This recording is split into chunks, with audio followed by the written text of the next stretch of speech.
ബുദ്ധിമുട്ടുകൾ ഒരുപാട് വരാം. അത് തരണം ചെയ്യാനുള്ള കരുത്തുണ്ടാവണം. എങ്കിലേ അപകടമൊന്നും പറ്റാതെ തിരിച്ചു വരാൻ പറ്റൂ. തിരിച്ചു വരാനല്ല സിദ്ധുട്ട ഞാൻ ഈ യാത്രയ്ക്ക് പോകുന്നത്.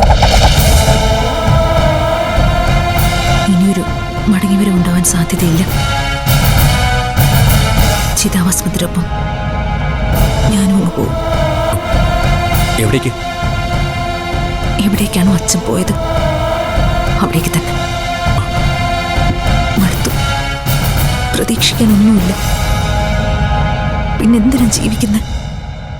ചെറിയ പ്രായമല്ലേ? ഈ പ്രായത്തിൽ തന്നെ എന്തിനത്ര നിരാശ? എന്താ അതിന് കാരണം?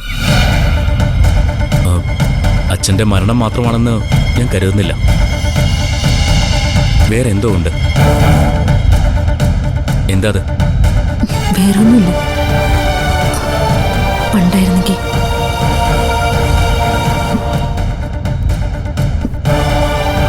ഇപ്പൊ അതുമില്ല. എന്റെ മോഹങ്ങളെ മുഴുവൻ ഏതെങ്കിലും നദിയിൽ ഒഴുക്കിക്കളയാനാണ് പോകുന്നത്.